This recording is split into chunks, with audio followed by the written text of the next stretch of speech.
وولد ومنفس قدوس أهدو أملاك أمين كوراتن فتواتن نا إجزابيهر دقي نا قدست دنجل ماريام مفكرتم من عالم زلهاتهم كم يعلاتكم كم يغنيهاتكم أمين أملاخنا إجزابيهر زخبرن زتمسجنن يخون لنا ما أملاك ولا ريتا أملاك بركة رديتا مالدنتا أي فلينا نلومي كم رأسن جمرو تخطاتاليس كعزودا نمهارو سلا أسرات بكرات ويكعا سلا 20 بخراتن يزخون مالتيو أفتحا منفساوي ويكعا فتحا نقص تباهيلو بتقلال أبزز ووع مصحف 310 وشمون تلك آونتي بيت كريستيان ناي بيت كريستياننا ممهاران زخونو قدوسان منفس قدوس زحادروم نبيت كريستيان قنوعات خوينوم بيت كريستيانا كتساغرلو اتخيل مقدي زسرحو ليك آونتي إيوم بركتهم يحضرنا مو زي مصحف زي نعاتاتهم إيو أقدمو أمك دموم كم زنقرنا زي مصحف من كم زي صحافو كنقرنا خلو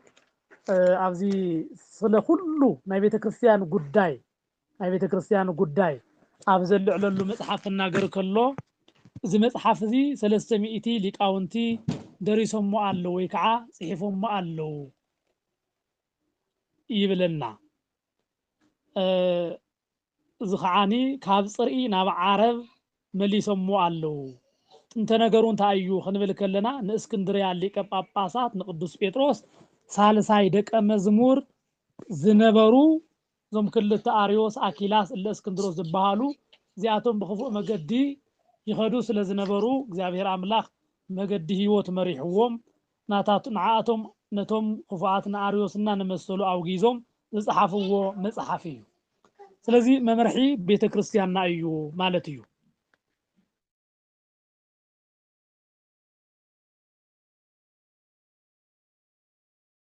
ድምጽ ታሰተን ኮረብይ ቅርታ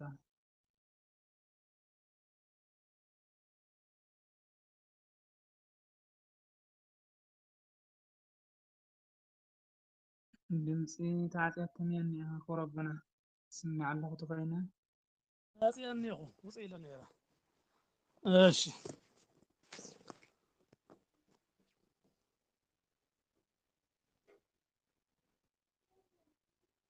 እሺ በስመ ስላሴ እግዚአብሔር ሐሳቡና ንቅጽል ይርዳና ስለዚህ አብዘ መጽሐፍ እዚ አንቀጽ 18 ስለ 20 ዝናገር አለለሞ በዝርዝር በሰፊሑ ክንርዮና ማለት እዩ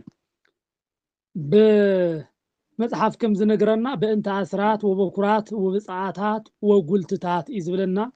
ናይ 20ን ናይ በኩራትን ናይ ስእለት ወይ ከዓ ናይ ምጽባዓ ዝናገር መጽሐፍ እዩ እዚ መጽሐፍ እዚ ይብለና እዚ ነገር እዚ ብዛዕባ 20 ክንናገር ከለና ኣብ ክልተ ከፊልና ምርኣይ ንኽእሊና ንሱውን ተቀዳማይ ክፍሊ ቀዳሚ በእንተ ዘተረፈ ነገር ማስራት ወበኩራት መጀመሪያ ካብ 20ን ካብ በኩራትን ዝተረፈ ነገር ይዝናገር ተኻልኣዋይ ክፍሊ ከዓ ናይ ብጻዓ ናይ ምጽባዓን ከምኡውን ናይ ጉልትታትን ይዝናገር ወዝንቱኒ ምልቆ ምጽዋታት ክሱታት ዝውን ካብ ዝተፈለጠ ምጽዋት ምስ ምጽዋት ዝድመር እዩ ወይ ከዓ ዝሕወስ እዩ ዝብለና ስለዚህ ተናይ መጀመሪያ ነገር ክንርኢ ከለና ቀዳማዊ ይቤ እግዚአብሔር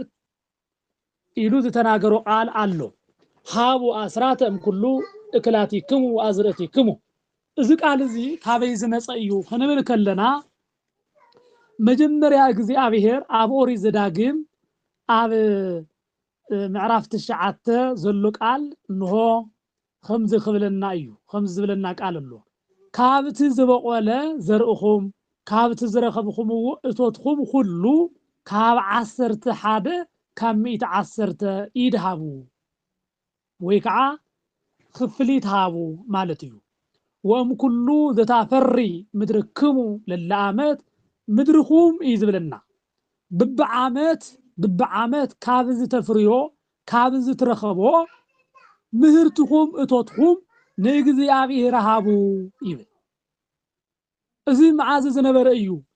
ኣብ ብሉይ ኪዳን ኣብ ኦሪት ዘዳግም ዘሎ ቃል እዩ نوب حديث كيدان زلوك على خعاخ نقرنا كله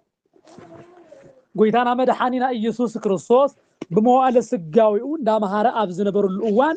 اتك قال أوريت رايز ترف خمزة يخوانا خرد عنا كله انتايلنا الله وبونجيلني يبيه هابو زي اكزيابيهر لإكزيابيهر وزي كيسار لكيسار ወንጌል እንታይልናሉ ናይ እግዚአብሔር ንእግዚአብሔር ንቄሳር ናይ ቄሳር ንቄሳር ሃቡ ኢልዎ አሉ እዚ ሕቶ እዚ ከም ዝፍለጥ ኣብ መጽሓፍ ቅዱስ እንታይ ዝብል ሕቶ ቀሪቦምሉ ነይሮም ንጎይታ ክፍትንዎ ምእንታን እንሆ ንቄሳር ግብሪ መሃብ ወይ ከዓ ንቄሳር ክንግብር ተፈቂዱ ድዩ ወይስ ኣይተፈቀደን ኢሎምዎ ድሓር እታ ዝበልዎ ታ ገንዘብ ናይ መንያ أمسوا خريا إلوه تحارتها جنزب ناي كيساريا نيرا سلذي إزوي جنزبن صحبتون انتاي زبليو ناي منيو خبل حاتيتوهم نساتهم خعاني ناي كيساريو إلوم وصول تناي كيسار نكيسار تنجزي أبير كعا نجزي أبير هابوه إلو عزد تناقرون تايو نهاجر مرحي نهاجر جزائي قبرين عدخ وهابكم زقبؤو ينقرنا مو نيجزيابير كعا تنايتو زخونه ناتو نايجزيابير جمو تنايجزيابير نيجزيابير خبو خمز قبوم يجلس هنياتو كماتم أباها هلا نهيرو نكسر أي قبون انت إلو نكسر أي قبون أي تخفولي بللو إلوم كباسو من تانيو بخالي وجن خعا نيجزيابير ون 20 يتهابو انت إلو خعاني حق موسى يتحصل إلوم نخص نخطعمهم مأنتان أقريبهم مغنيرهم እግዚአብሔር بزفلطون እግዚአብሔር بزفقدون ግን እንታይ ነይሩ እግዚአብሔር እትን እግዚአብሔር ዝግባ ሕገ ወንጌል ክሰርዕ ከሎ በትሕገ ወንጌል በትሕገ ወንጌል ክንምራሕ ስለለግባአና ንሆ ኣብ ወንጌል እውን ንእግዚአብሔር ዝግባ ክንህብ ከም ዝግባአና እዩ ዝነግረና ስለዚህ እግዚአብሔር አምላክ እዚ ሕቶኦም ነቲ ናይ ብሉይ ኪዳን ዝነበረ ሕግን ከምኡውን ኣብ ሓዲስ ኪዳን ክሰርዖን ዝደለየን ነገር ኣምሂሩሉ ኣሎ ማለት እዩ በዚ ምክንያት ከዓ እቲ ንቄሳር ዝተባሃለ ንቄሳር ሃቡ ስለዚህ ከዓኒ ንእግዚአብሔር ዝተባሃለ እውን ንእግዚአብሔር ሃቡ ኢሉ ንፈሪሳውያን ነቲ ክፉእ ሓሳቦም ኩሉ ኣዋሪዱ ኣሎ ማለት እዩ ስለዚህ ይልዎም ወይ ቤሎም ርቱ ትግበሩ ዘንተ እዙ ትኽትገብሩ ይግባአኩም እዩ እቲ ናይ ቀደም 20 ኣይትግደፍዎ ኢኹም ኢሉ እግዚአብሔር ተናጊሩ ኣሎ እዚ ቃል ዘመን ይዘቀመጡ አንተውኩም ዝለዓልናዮ እቶም ናይ ቤተ ክርስቲያን ወነንቲ ዝኾኑ ካብ ሐዋርያና አበው ዝተቀበሉ ሊቃውንተ ቦታትና እዮም በረከቶም ይሕደርና ናታቶም ቃል ዘይምቅባል ናይ እግዚአብሔር ቃል ዘይምቅባል እዩ ናታቶም ቃል ዘይምቅባል ናይ ሐዋርያት ቃል ዘይምቅባል እዩ ናይ ሐዋርያት ቃል ዘይምቅባል ናይ እግዚአብሔር ቃል ዘይምቅባል እዩ ስለዚህ ኣብ ድስቅልያ ዝተባሃለ ስርዓቶም ኣብ ሸብዓይ አንቀጾም ቤተ ክርስቲያን ዝግባአ እግዚአብሔር ዝግብኦ ምእመናን ክኸፍሉ ከም ዝግብኦም እዩ ዝተናገረ ማለት እዩ እንታይ ኢሉ ويدلو لزي صمد لملእክተ ቤተ ክርስቲያን كما ينسى منها كلهم مفقدو أبدي دسكليهم أب سرعاتهم እንታይ ኢሎም ሐዋርያት ቤተ ክርስቲያን ንዘገልግል ቃል አምላክ ንዘምህር ወንጌል ንዝሰብኽ ቅዳሴ ንዝቅድስ አገልግሎት ንዝህብ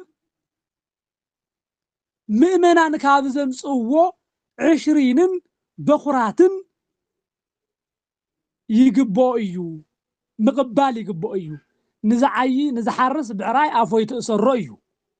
سلازي 20 زي نايم إمنا 20 كخفلو زي تعزز اللو مخنيات نمنتا أيو نكاهنات أيو نخالا يكونن نكزيابير أيو مخنياتو إزو مكاهنات كقلقلو خلو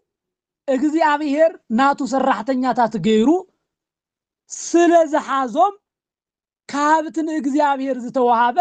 ت20 ንመኒና ነው እግዚአብሔር እውን ሰሪቅኹምኒ ይብልሞ እንታይ ሰሪቆም ሰሪቆን እንታይ ሰሪቅና ካበሉኒ ይብል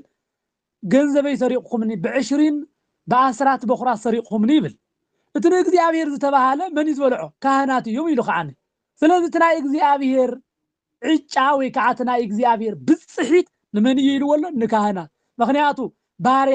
ባርያ እግዚአብሔር አገልገልት እግዚአብሔር ስለልኾኑ ንካህናት እዩ ዝግባ ይብል ከመካህናት ወሌዋውያን ካህናት ሌዋውያን ይቅበሉ ከም ዝነበረ ሁሉ መቅባል ከም ዝግባኦም ሁሉ ካህናት ሌዋውያን ዳይካነ እግዚአብሔር ስለልኾኑ መልእክተኛታት እግዚአብሔር ስለልኾኑ እቲ 20 መን ዝግባ ማለት እዩ ንካህናት እዩ ግን መን ተባይሉ ዝዋብ ንእግዚአብሔር ናይ እግዚአብሔር ሰራሕተኛታት መን እዮም ካህናት እዮም ማለት እዩ እቲ 20 ነውፅኦ ዘሎና ንመን እዩ ንካህናት ደሞዝ ንካህናት መሃያ ንካህናት መነባብሩ እዩ እቲ ናይ እግዚአብሔር ስርዓት እንታይ ነይሩ ካህናት ኣብ ዓለም ስራሕ ክሳተፉ ከይተረፈ ኣይተፈቀደሎምን ክንመጾይና ናይ ቀሺ ነጋዴ ናይ መንኩ ናይ ፈላሲ ነጋዲ ኣይተፈቀደን ሎሚ ምናልባት ካብቲ ዝንሆ ርድኢት እቲ ምእመናን ብደንብ ተረዲኦም ነቶም አገልገልቲ ክንዲ ዝግባእ ስለዘይ ይኸፍሉ ደቆም ከዕብዩ ዘይኽእሉሉ ሁነታ ስለልበጽሐ ከምውን ዘመኑ አየና እዩ ካህን ክኾን ዝኽእል አየና እዩ ዲያቆን ክኾን ዝኽእል ዝብል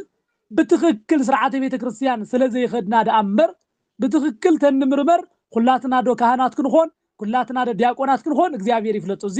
ከምሕቶ ነልዕሎ ማለት እዩ ነገር ግን በከመጽሁ በመጽሐፈ ሁልቁ በእንተ ካህናት ይቤሎ እግዚአብሔር ለአሮን አንተ ወደ ቂቅከ ወአዝማዲከ ዘትነሱ ሀብተ ዘትትወሃብ ለእግዚአብሔር በእንተ ክህነትክሙ እግዚአብሔር ለአሮን ንስኻን ደቅኻን አዝማድካን ንእግዚአብሔር ዝወሃብ ሀብቲ እትቀበሉ ስለ አገልግሎትኩም እዩ ትነ እግዚአብሔር ተዋሂሉ ዝወሃብ ገንዘብ እትበልዕዎ ዘለኹም ስለ አገልግሎትኩም እዩ ስለምንታይ ስለ አገልግሎትኩም እዩ ተባሂሉ ተጻሒፉ አሉ ኣብ ኦሪት ዘኍልቍ ማለት እዩ ወረሰይኩክሙ ከመ ትዕቀቡ መባ ዘይበጽዋ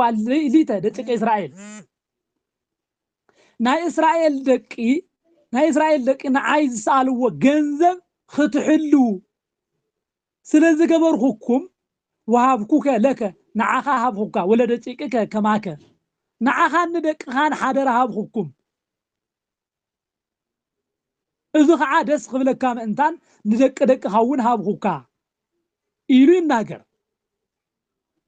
ምክንያቱ እዚ ኩሉ ንካህናት አገልጋልቲ ከም ዝግባእ እዩ ዝነግርና እዚ ናይ ቤተ ክርስቲያንና ስርዓት ናይ ሃይማኖትና ትእዛዝ እዩ ገለገለ ሰባት ኣለዉ እዚ ብብሉይ ኪዳን ዝተረፈ እዩ ኢሎም ዝናገሩ ኣህሙ ኣይኮነን እቲ ብብሉይ ኪዳን ዝተረፈ ንኣሮንን ንደቂ ደቅኻን ዝብል በዓሌት ዝውረስ ክህነት እዩ ዘይለደ ኣምበር ሕጊ እግዚአብሔርማ ተመሓላለፍ እዩ ሊቀ ካህናትና ኢየሱስ ክርስቶስ እዩ እቲ ሊቀ ካህናት ኢየሱስ ክርስቶስ ብዝፈቀዶን ብዝመረጾን መገዲ ማንም ክኾን ይኽእል ቀይሕ ይኹን ጸሊም አፍሪካዊ ይኹን አሜሪካዊ ማንም እቲ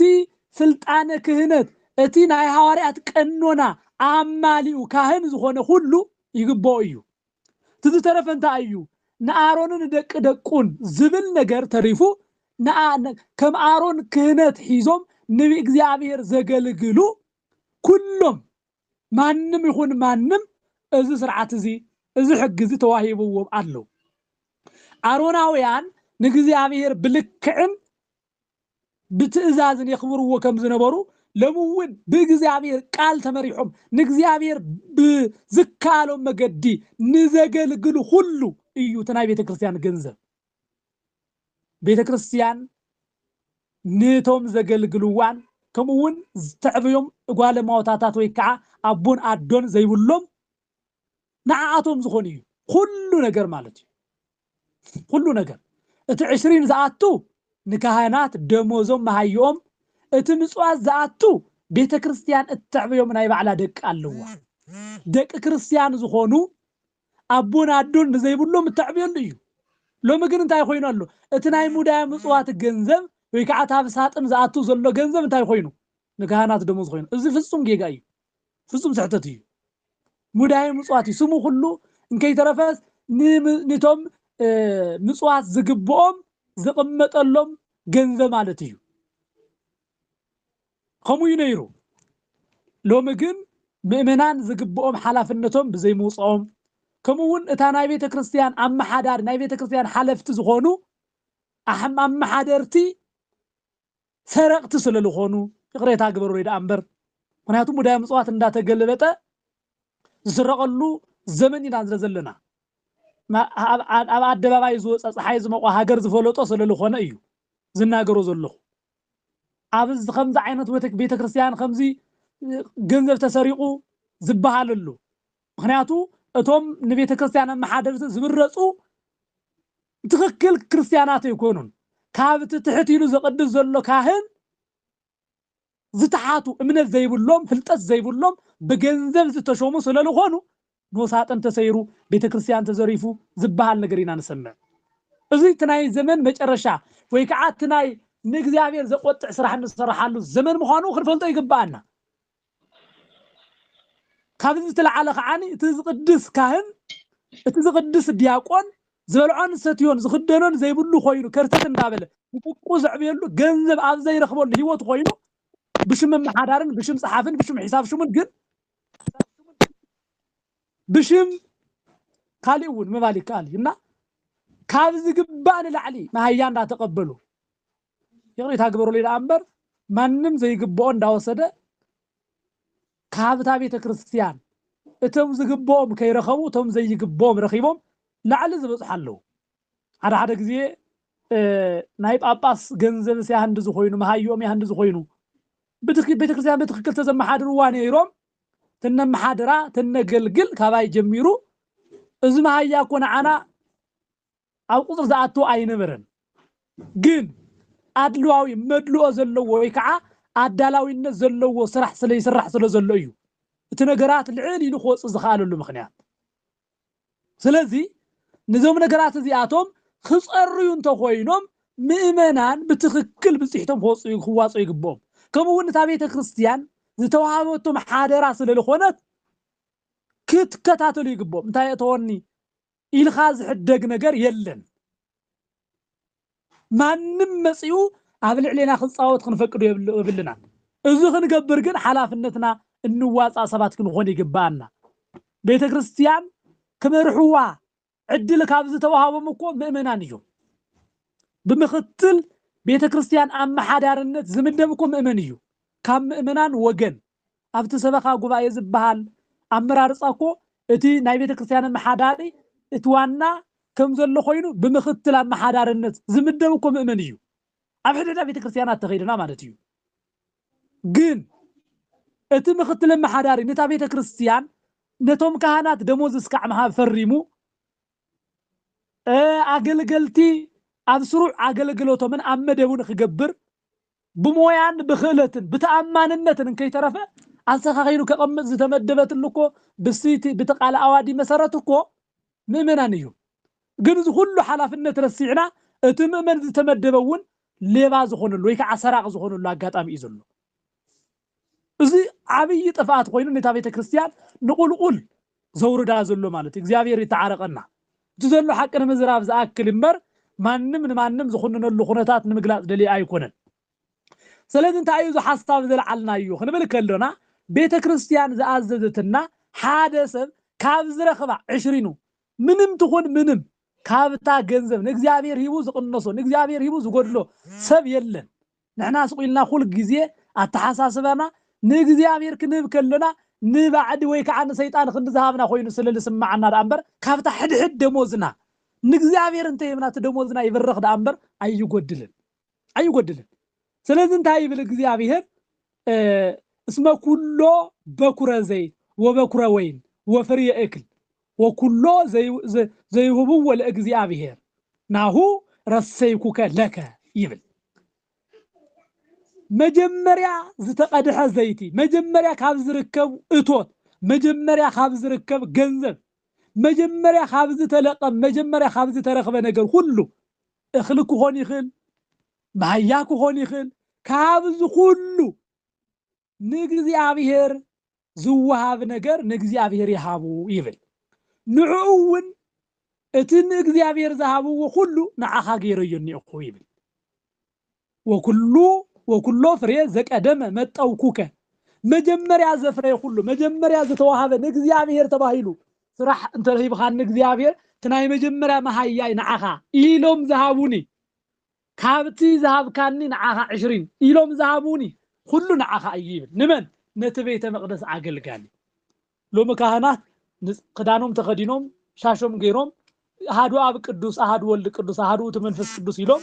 اتي حبشتي ناب اماناوي سغا ولد እግዚአብሔር እቱ ወይን ናብ አማናዊ ደም ወልደ እግዚአብሔር ለዊጦም ዝምግቡና ካህናት ሎሚ ክሳዶም ክዳኖም አሚሉ አመገዲ እንዳለመኑ ምርአይ ካብዝ ለዓለ ዘሕፍር ነገር ነደ የለን እኮ ካህን ናብ እግዚአብሔር ለሚኑ ከማለደና ዝኽል ስለ ዓለማዊ ነገር እንዳለመነ ምርአይ ካብዝን ለዓሊ ንቤተ ክርስቲያን ውርደት የለን ካብዝ ተለዓለ ኸዓኒ تناي بيت مقدس አገልጋሊ እግዚአብሔር እጥዕጣን ዝሸትት እትመስዋዕተ እግዚአብሔር በእዳው ዳህሲሱ መለኮት እግዚአብሔር በእዳው ዝድህስስ መላእክት እንኳን ከደኽዎ ዘይኽሉ ብጉጠት ጥራይ ዘልዕልዎ መስዋዕተ እግዚአብሔር ዝድህስስ ካህን ነው መገዲ خلምን ከሎ ንርኢ ቤተ ክርስቲያና ውርደት ይዚ ቤተ ክርስቲያን ከዓነ ዋረዳን ነኽብራን ንሕና ኢና ዋላ ክርስቶስ አምላክ ዝቀደሳ አንተ ሆነት ነቤተ ክርስቲያን ገይጽታታ ንሕና ኢና ናይ ቤተ ክርስቲያን መልክዓ ናይ ቤተ ክርስቲያን خبራ خدانا ምእመናን እዩ ስለዚህ ተመጀመሪያ ዝኾነ ሁሉ ንዓኻ ይበካለኹ ይብል ንመን ነትካህን ማለት እዩ እትካህን ከዓኒ እዚ ሁሉ እግዚአብሔር ሂብዎ እንዳሃለወ ካብቲ ዝተዋሃው ሓሊፉ ክጥቀም ይብሉን ካብቲ ዝተፈቀደሉ ሓሊፉ ሕላፍ ክወስድ ይብሉን ካብቲ ዝተኣዘዙ ሓሊፉ ሕላፍ ክደል ይብሉን ከምውን በአገልግሎቱ ሁሉ ተአማን ኮን ይግቦ ካህን باكاديادنا اون كيترف معناتي كنت كبره كنت بزغلص بأله بأمغاغباو اب بزو علو علان كيترف اب اندا مستخركب يبلون اب اندا زموت خركب يبلون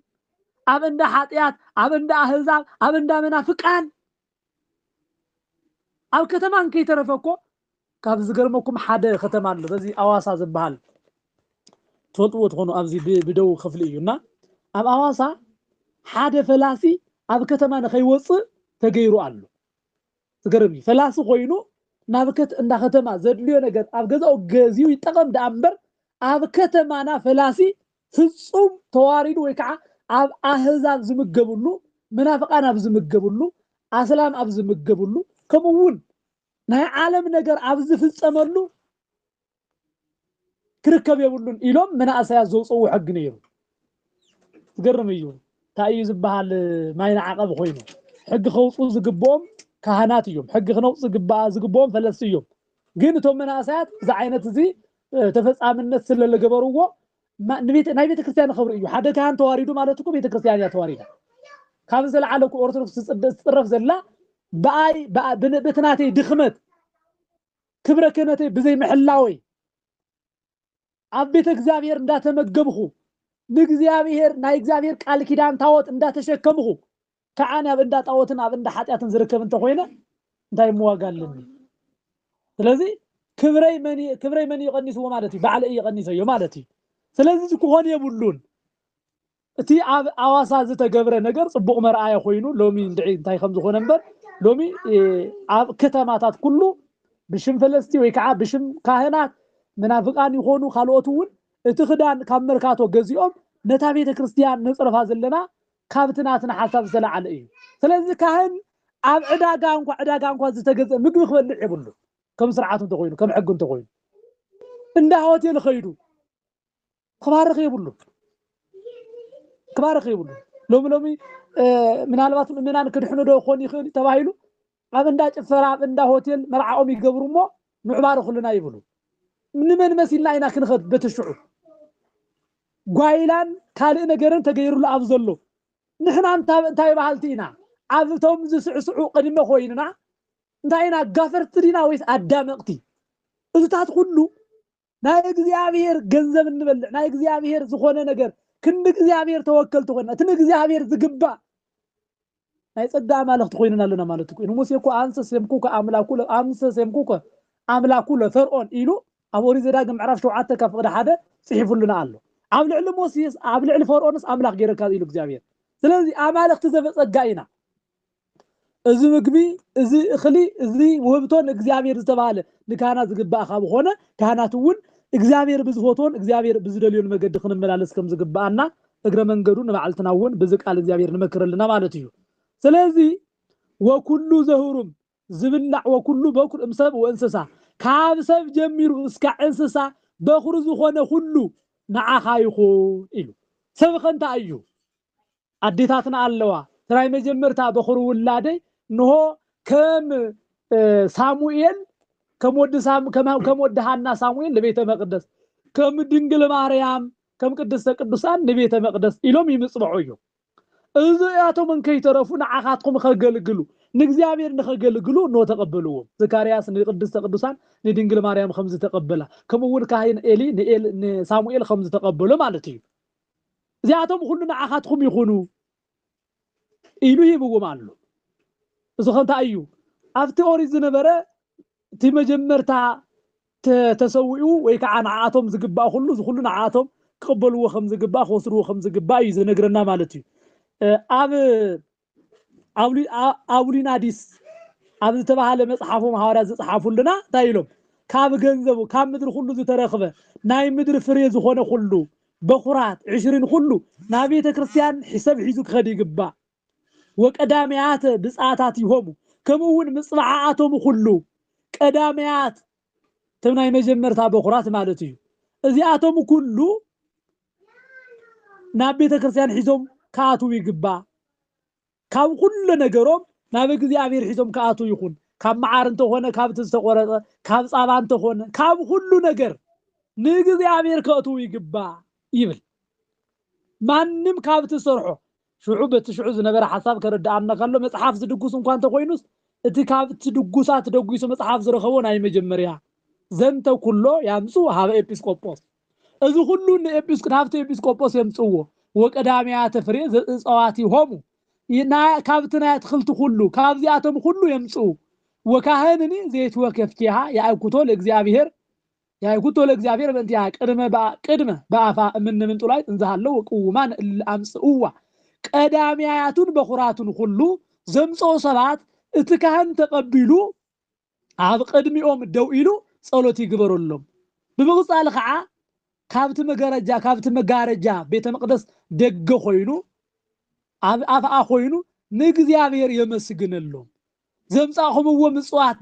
ዘምጻኹምዎ 20 ዘምጻኹምዎ በኩራት ሁሉ እግዚአብሔር ይቃበለልኩም ይበል ከምውን ታብ ገዛ ዘሎ ዝተረፈ እቶቶምን ዝተረፈ ሃብቶምን ሁሉ እግዚአብሔር ይባርከልኩም ይበል ዝኻኒ ነውስ ተሰአልዎ ሁሉ እግዚአብሔር ስለለፈጸመሎም ንሳቶም ኻኒ ሕግ እግዚአብሔር ንኽፍጽሙ ክብር ምስጋና ናአምላኽና ንእግዚአብሔር ይኹንሞ እታ ሐሳብ ሰናይ ሐሳባቶም ሁሉ ንኽፍጽሞም ብልቦናኦም ዝሐሰብዎ ዘውጽዎ ዘውረድዎ ብዘይካታ ሓንቲ ኃጢአት በስተቀር ሁሉ ነገር ክፍጽመሎም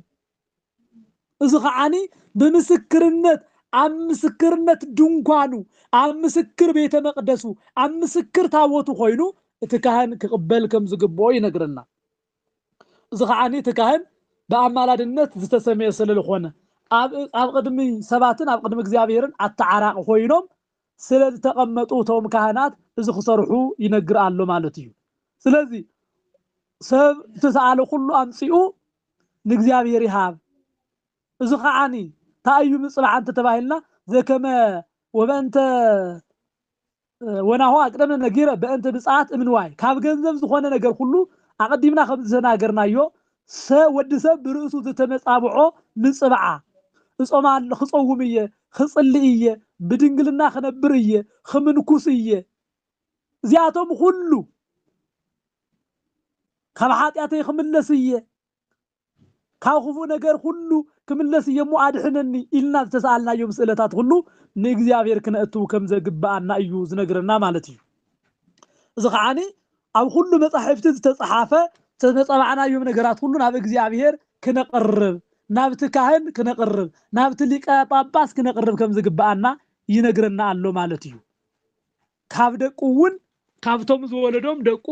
አቀዲሙ ንእግዚአብሔር ከቅርብ ከም ዝግብኦ ንእግዚአብሔር ክብ ከም ዝግብኦ ይነግረና ማለት እዩ ስለ 20 ኣብዝናገርና መጽሓፍ ማለት እዩ እዚ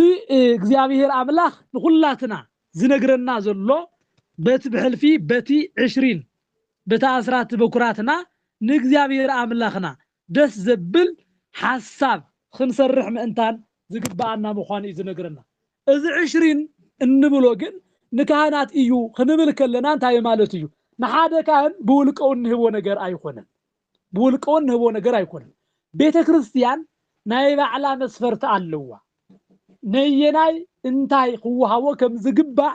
ብኣገልግሎቶም ልክዕን ብማዕረጎም ብስልጣኖም ልክዕን ሁሉ ክወሃቦም ስለ ዝግባእ ዳይና ኮይና ፈራዲት ኮይና ተበና መን እያ ቤተ ክርስቲያን ናያ ቤተ ክርስቲያን ከዓ ማሓዳርቲ ዝኾኑ ሰበኻ ጉባኤ ዝበሃሉ ኣለው ንሳቶም እዮም እምበር ኣይ ንካህን እዩ ዝግባእ ኢልና ንዓይ ዝወሃበ ይኮነን ማለት እዩ ንዓይ ንውልቀይ ዝወሃበ ይኮነን ከምኡ ተገይርና ግን ጥፋቲና ንገብር ዘለና بحلف قعات 20 خوهاب زغبኦ ንመን እዩ እንተ ተባሂሉ ቤተክርስቲያን ስርዓት ክርመጾይና ኣብ ሕድሕድ ኣድባራትና ሰብ ኣብ ሕድሕድ ቤተክርስቲያን ክምስረት ከሎ እዛ ቤተክርስቲያን እዚኣ ከመሓድርዋ ዝኽእሉ ምእመናን ኣለዋዶ ተባሂሉ እዩ በቲ ሊቀ ጳጳስ ዝጽናዕ በቲ ናብነት ናይ መቀለ ሃገረ ስብከት እንተ ኮይና ኣብ ሃገረ ስብከት መቀለ ዝተሾመ ሊቀ ጳጳስ ንሱ ፈቃድ ተይቡ እዩ ቤተክርስቲያን ክትከል ዝኽእል እታ ቤተክርስቲያን ከዓት ክትከል እንተ ኮይና ሓንቲ ቤተክርስቲያን ኣብኡ ዘለው ምእመናን ሰበኻ ጉባኤ ወይ ከዓ ናይ ሰበካ ኣጥብያ ዝበሃሉ ወይ ከዓ ጥቃ ኣከባቢ ሰበኻ ዘለው ምእመናን ብገንዘብ ብኢኮኖሚካሊ ብኩሉ ነገር ነታ ቤተክርስቲያን ከመሓድሩ ይኽእሉ ድዮም ተባሂሉ ተቆፂሩ እዩ ታ ቤተክርስቲያን እትምስረተሉ ካብኡ ኣብ 20 ክንህብ ከለና ኣብታ ቤተክርስቲያን ዘለው መራሕቲ እዮም ነቶም ኣገልገልቲ ክንዲ ዝግብኦም ንኩሎም ተኸፋፊሉ ዝዋሃብ ዳእምበር ነተሓደ ቀሺ ወይ ከዓ ነተሓደ ዲያቆን ጥራይ ዝዋሃብ ከም ዘይኾነ እግረ መንገድና ክንፈልጦ ይግባአና ማለት እዩ ስለዚ እቲ ንእግዚአብሔር አምላኽ ዝግባእ ሁሉ ነገር ንእግዚአብሔር አምላኽ ክንህብ ከም ዝግባአና እቲ ናይ እግዚአብሔር ዝኾነ ንባዕልትና እንተገይርናዮ ግን ኖን እግዚአብሔር ከም ዝሰረቅናዮ እግዚአብሔር ዝሃበና ሃብትናን ጥሪትናን ሁሉ ንኸይብረኽ እንዳዓፈናዩ ኢና ዘለና ማለት እዩ እግዚአብሔር ዝሃበና ነገር ንእግዚአብሔር ኣብ ቀድሚው ንሆ 20 መሃብ እቲ እግዚአብሔር ዝሃበና ነገር ብሓቅን እግዚአብሔር ሂብካና ኢልኻ ብተግባር ከም መስካር እዩ ምክንያቱ እግዚአብሔር ዝሃበና ነገር 20 ጽዕነት እንተ ኮይኑ ዝሃበና እግዚአብሔር ካብቲ 20 ጽዕነት ንእግዚአብሔር ክንዎ ዝግባአና ነገር ኣሎ ማለት እዩ እንተ ሓቢና ይኸ ንእግዚአብሔር ከም ዝሃበና እንኳን ኣይመስግናዮን ሲብኻን ኢኻ ኢልና በአፍና ጥራይ ተመስግና ይኹ ናይ ተግባር ክርስቲያናት ይኮንና ናይ አንደበት ክርስቲያናት ኢና ማለት እዩ 20 ክንህብ ከለና ግን ካብቲ ዝሃብካኒ ሂበካ ኣለኹ ነታ ሓንቲ እኽሊ 30 160 ገይሩ ዝህበና ነትካ ካብቲ ዝሃበና ንእግዚአብሔር ስለለሃብና ዝጎድለና ነገር ዝመስለና ኣለና እሞ ኣይጎድለና ስለዚ ኣብ ህይወት ክርስትናና ትን እግዚአብሔር ክንህቦ ዝተኣዘዝናዮ ነገር ሁሉ ብመሃብ ቀዳማውያን ኮይንና ክርስትናና ብዝግባእ ክንፍጽም ይግባአና እግዚአብሔር አምላኽ በክርስትና ህይወትና በዝተኣዘዝናዮ መገዲ ተዋጺና ሃይማኖትና ክርስትናና ክነጽንዕ እግዚአብሔር ይርዳአና ይሐግዘና እዚ ብምግባር ንእግዚአብሔር አምላኽና ክንሕጉሶ ይግባአና ተወሳኺ ሓሳባት ሓደ መዓልቲ ወይ ክልተ መዓልቲ ኣቅሪብና ኣብ ዝቅጽል ስፍሕ ዝበለ ሕቶ بحطون ملسن كنا قربينا مالتيو خيبز حكم نلومي أفزي أخلنا እግዚአብሔር አምላኽ በሰራዓ በሰማዕናዮ ቃል አይምሮና حدثልና በሰማዕናዮ ቃል አይምሮና ፈጻምን አይምሮና ሰራሕን ክኾን እግዚአብሔር ይርዳአና ሰሚዖም ካብ ዝኸዱ ሰባት ይሰውረና ሰሚዕና ተግበርት ክንኾን አምላክና እግዚአብሔር ይርዳአና ስለዚ እቲ ንእግዚአብሔር ዝግባእ ንእግዚአብሔር ሂብና ዝግባአና ካብ እግዚአብሔር ንኽንቀበል መድኃኔ ዓለም ይርዳአና መድኃኔ ዓለም ይርዳአና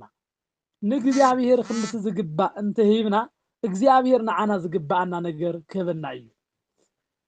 ኣብ ዓለም ዘበልና ፈላጣት ዋላ እንተኾንና ካብ እግዚአብሔር ንላዕሊ ንእግዚአብሔር ንምትላል እንሙክር ሰባት ከይንህሉ እግዚአብሔር ይሐግዘና ምክንያቱ እቲ ኣብ ህይወትና ዘሎ ሁሉ ዝሓሰብናዮን ትክንሓስቦ ዝደለና ንከይተረፍና እግዚአብሔር ዝፈልጥ አምላኽ ስለለኾነ ንእግዚአብሔር ዝግባእ ንዑ ብምሃብ ሳስዕ ካብ ህይወትና ኣወጊድና اتي كله ذهبنا هيوتنا انكي ترف ذهبنا قلبت زخوننا تعنا زخوننا سنفاس زخوننا أملاخ እግዚአብሔር በትእዛዝና ልክ ተታዝዝና አሉ እግዚአብሔር ከእዝዝና እዩ እግዚአብሔር ክፍጽምልና እዩ እግዚአብሔር ዘዙን እግዚአብሔር ሐሳቡ ዝፍጽሙን ሁሉም እግዚአብሔር ከሐሳብ ልቦናም ክፍጽምሎም እዩ ከምዝ ተባሃለ ነሆነ አምላክና እግዚአብሔር እዙዛት ኮይነና ንቤተ ክርስቲያንና ተአዘዝት ኮይነና ንካህናት ቦታትናውን እዙዛት ኮይነና አብዛ ምድር እዚያ በህይወት ስጋ ዘሎና فقد أملاخ እንዳ ሰራሕና እንዳ ፈጸምና ንክንመላለስ አምላክ ቅዱሳን እግዚአብሔር ይርዳአና ያሐግዘና ዝመሐረና ዘረዳአና አምላክና እግዚአብሔር ስሙ ይመስገን አሜን ወስብሐት ለእግዚአብሔር ወለወላዲቱ ድንግል ወለመስቀሉ ክቡር ይغني لي ስለሰማዕኩም